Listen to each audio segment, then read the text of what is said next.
নমস্কার, আমি তরুণ ঘোষ। তারেক রহমানের ভারত সফর নিয়ে বাংলাদেশ এবং ভারতের মধ্যে একটা অদ্ভুত অনিশ্চয়তা দেখা দিয়েছে। বাংলাদেশের খবর বলছে 22 তারিখ নাগাদ তিনি ভারতে আসতে পারেন, তার জন্য হোটেল ফোটেল সব দেখা হচ্ছে। কিন্তু গতকালকে এই পরশুদিনকে আমাদের শুক্রবার সাপ্তাহিক ব্রিফিংয়ে রণধীর জয়সওয়াল পরিষ্কার জানালেন যে তারেক রহমানের ভারত সফরের ব্যাপারে এখনো ভারত সরকার কিছু জানে না। এখন দেখুন, উনি আসছেন কার সঙ্গে দেখা করতে? মোদিজির সঙ্গে দেখা করতে। মোদিজি 22-23 তারিখ নাগাদ সময় দিতে পারবেন কি না সেটা কিন্তু এখনো ঠিক হয়নি। মানে মোদিজি জানেনই না। একটা সফর, রাষ্ট্রপ্রধানের যদি সফর হয় তাহলে অনেক দিন আগে থেকে তার ব্যবস্থাপনা হয়। যার কাছে যাচ্ছেন তার সময় হবে কিনা, তার সময় অনুযায়ী আমি এই নয় যাই মাসির বাড়ি চলে গেলাম, মাসি এলাম দাওয়াত খেতে, এ তো হয় না। এখন এই যে 28 তারিখ নাগাদ আবার উনি বেরিয়ে যাবেন বিদেশ, উনি ফিরবেন 8 তারিখ না 9 তারিখে। ফিরেই তারপরে হচ্ছে ব্রিক্স আছে, ব্রিক্সের সম্মেলন নিয়ে তিনি ব্যস্ত হয়ে যাবেন। এই যে বাংলাদেশ বারবার ব্রিক্স ব্রিক্স ব্রিক্স ব্রিক্স করছে, ব্রিক্সের কিন্তু সদস্য বাংলাদেশ নয়, একটা ভুল বোঝাবুঝি হচ্ছে। ব্রিক্সের সদস্য কিন্তু 5টা দেশ। এই 5টা দেশের বাইরে যাদেরকে আমন্ত্রণ করা হচ্ছে তারা হচ্ছে বিভিন্ন অর্গানাইজেশন যেগুলো আছে আন্তর্জাতিক, সেই অর্গানাইজেশনের সভাপতিদের।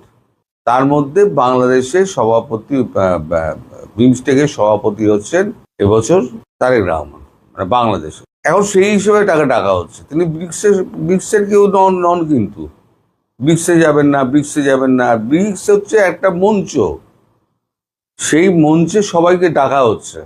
তার মানে আপনি ব্রিক্সের অংশ নয়, এটা একটা ভুল ভাবা হচ্ছে। তো যাই হোক, এখানে নাকি সব হোটেল ফোটেল তার জন্য দেখা হচ্ছে, সমস্ত কিছুই বাংলাদেশের মিডিয়ায় দেখানো হচ্ছে। অথচ কালকে আপনাদের উপরাষ্ট্র প্রতিমন্ত্রী আমরা শামা ওবায়েদ, তিনি পরিষ্কার বলে দিলেন এখনো পর্যন্ত সিদ্ধান্ত হয়নি, আমরা ভাবনা চিন্তা করছি, হতেও পারে নাও হতে পারে। তাহলে এখনো পর্যন্ত এই যে দোলাচলটা রয়েছে, দোলাচলটা কিন্তু জিয়ে রেখে দিয়েছে কিন্তু বাংলাদেশ। তবে আমি বলেছি আমার বিশ্বাস তারেক রহমান আসবেন না। এলি যে প্রশ্নের সম্মুখীন হবে সেই প্রশ্নগুলো তার পক্ষে খুব অস্বস্তিকর। আর এখানে এলে পরে আপনাকে যে চেপে ধরবে সেটা হচ্ছে মার্কিন যুক্তরাষ্ট্রের প্রতিনিধি যিনি এখানে বসে আছেন, সার্জিও গোর, তিনিও কিন্তু একই সঙ্গে চেপে ধরবেন। কারণ ভারত এবং মার্কিন যুক্তরাষ্ট্র দুজনে মিলিয়েই মুচলেখা লিখিয়েছিল এই 10টি পয়েন্টে। এই দুজনেই কেউ ছাড়বে না, তার একটা ভয় রয়েছে। আবার এদিকে আসবেন, ওদিকে আবার বিএনপির লোকজন, আমাদের ওই কচিকাজ সংসদের লোকজন যারা আছে, তারা আবার গরম গরম ভাষণ দিচ্ছে। যারা বলতো না চোখে চোখ রেখে কথা বলবো, আমাদের আইন, আমাদের কথাই আমাদের আইন, নাসির উদ্দিন পাটোয়ারি তিনি একটা বক্তৃতা ঝেড়েছেন, আমরা বেঁচে থাকতে হাসিনা দেশে ঢুকতে পারবে না। কি রে বেটা, এই যে পরাগ জৈন গেল, উনি গিয়ে তো ঘুরে টুরে এলেন 2-3 দিনের সফর করে। এই যে আমাদের রাষ্ট্রদূত যে ঘুরে ফিরে বেড়াচ্ছেন, এদিক ওদিকে মিটিং করছেন, তা আপনারা কোথায় গেছেন? আপনারাই তো বলেন সমান মর্যাদার কথা, সমান চোখে চোখ রেখে কথা বলার কথা, ভারতকে খেয়ে নেবার কথা। অথচ ভারতের কাঁচা লঙ্কার ডাঁটা যদি না হয় না, তাহলে পরে আপনাদের বেঁচে থাকা মুশকিল হবে। যেমন গতকালকেই না পরশু দিনকে কালের কণ্ঠে বেরিয়েছে, পাইপলাইনে ভারত থেকে এলো 82 লাখ লিটার ডিজেল। তাহলে এক হাতে কাটোরা আর এক হাতে আঙুল, মানে এই আঙুল দেখাবো, তোমায় মেরে ফেলে দেবো, তারপরেই কাটোরা এগিয়ে দেবো। বুঝ দেখে তোরা লঙ্কা দিচ্ছে, কাঁচা মরিচ দিচ্ছে, কিছু আমাদের ডিজেল দিন, এরপর বলবে গ্যাস দিন। কারণ আপনাদের দেশে গ্যাসের যে অবস্থা, সেই গ্যাসের অবস্থা বলতে গেলে তো একটা টার্মিনাল তো গেছে, তারপর আবার শুনছি পায়রা বিদ্যুৎ কেন্দ্রের একটা ইউনিট বোধহয় গেছে। দেশের মানুষের অবস্থা দুর্বিষহ, আর আপনারা কি করছেন? দেদার টাকা টাকা ছাপাচ্ছেন, দেদার টাকা ছাপাচ্ছেন। টাকা ছাপানো হয় কি করে? টাকা ছাপানো হয় আপনার মজুদ যা সোনা আছে তার উপরে নির্ভর করে টাকা ছাপানো হয়।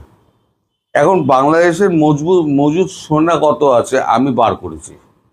বাংলাদেশের মজুদ সোনা আছে আপনার, Bangladesh holds a physical gold reserve 14.28 ton মাত্র, managed by Bangladesh Bank, valued at approximately 1.84 billion, which accounts for a small fraction of nation's total international reserve.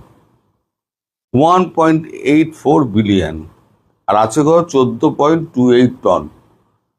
আর ভারতের কত হয় জানেন? ভারতের সোনা, জমা সোনা 650 টন। এছাড়া আছে ট্রেজারি বন্ড। আপনারা ভারত দখল করবেন।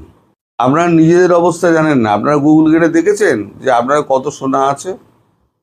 সাথে আমি বলেছিলাম আপনাদের টাকাগুলো তুলে নিন, এরপরে আর টাকা পাবেন না। কারণ টাকা ছাপিয়ে যে অবমূল্যায়ন হচ্ছে টাকার, এরপরে উগান্ডার মতো অবস্থা হবে। ওই বাজারের ব্যাগ ভর্তি টাকা নিয়ে গিয়ে আপনাদের 10,000 টাকা কেজি কাঁচা লঙ্কা, 5,000 টাকা কেজি হচ্ছে আপনার পটল, এই তো হবে। তো তখন রেশনের ব্যাগ, এক হাতে রেশনের ব্যাগ থাকবে আর এক হাতে টাকার ব্যাগ থাকবে, যদি এইভাবে চলতে থাকে। তো এর মধ্যে আবার বাংলাদেশ আর ভারতের সঙ্গে শত্রুতা করে চলেছে। আমি যাব না, আমার কাছে নত হতে হবে। আমি বলেছি যে প্রভু, আপনাকে আর কোনো চিঠি পাঠানো হবে না। ওই যে মাঝে নোটিশ ছিল না যে আমাদের দীনেশ ত্রিবেদীর হাত থেকে একটা চিঠি পাঠানো হচ্ছে হাত দিয়ে, তাকে আমন্ত্রণ জানিয়ে। আমি বলেছিলাম সম্পূর্ণ ভুল। আর ভারত বলবে না যে প্রভু এবার পদধূলি দিন একবার ভারতবর্ষে এসে, যেন আপনি ভারতবর্ষে এসে ভারতবর্ষে কৃপা করছেন। তার হবে না। তারেক রহমানের কফিনে শেখ পেরে পড়ে গেছে, আর উদ্ধারের আশা নেই। ভারত সরকার যথেষ্ট সময় দিয়েছে, যথেষ্ট সুযোগ দিয়েছে। আমি বলে দিচ্ছি, শেষ কফিনে পেরেক পড়ে গেছে তারেক রহমানের। আর ওই কফিন ছেড়ে তার বেরোবার সাধ্য নেই।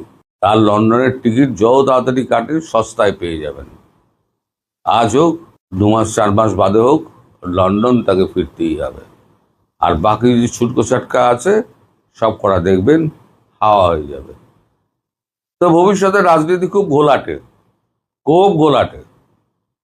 শেখ হাসিনা যে কোনো দিন ফিরে যাবেন। তার যে কর্মীরা আছেন, নেতা আছেন, তারা সব কলকাতায় জড়ো হয়ে গেছে। সব কিছু নিউ দিল্লি আছে, কিছু কলকাতা আছে, সব এক এক করে ফিরবেন। নানক, তার একটা ইন্টারভিউ দেখলাম নানক সাহেবের, তিনিও বললেন আমরা সব প্রস্তুত, উনি নির্দেশ দিলেই আমরা দেশের দিকে রওনা দেবো। তার মানে শেখ হাসিনা জানেন কোন সময় তাকে ফিরতে হবে। ওই জন্যই বলছি, হয়তো আগস্টের শেষের দিকেই হয়তো তিনি নির্দেশটা দিতে পারেন, হয়তো সেপ্টেম্বরের গোড়ায় গিয়ে তিনি ঢুকবেন। তাহলে আপনারা এখন এই যে দেশটার হাল করেছেন, সেই দেশটার হালকে উন্নত করতে গেলে একমাত্র ওই শেখ হাসিনার হাতেই দেশ নিরাপদ। এবং মানুষ 2 বছর বাদে হলেও শান্তিতে বাস করবেন। এবং সেক্ষেত্রে আন্তর্জাতিক দেশগুলো এবং ভারত বাংলাদেশকে প্রচুর অর্থ সাহায্য করবে এবং প্রচুর ইন্ডাস্ট্রি তৈরি হবে, যাতে বেকারত্ব ঘুচে মানুষের পেটে দুবেলা ভাত জোটে এবং একটা সুস্থ সামাজিক একটা ব্যবস্থা গড়ে ওঠে। তার জন্য একটু অপেক্ষা করুন, খুব শিগগিরই হয়ে যাবে সেটা। আপনারা অনেক কষ্ট করেছেন, আর কটা দিন কষ্ট করুন, এটাই আমার নিবেদন। সবাই ভালো থাকবেন, সুস্থ থাকবেন, সাবধানে থাকবেন।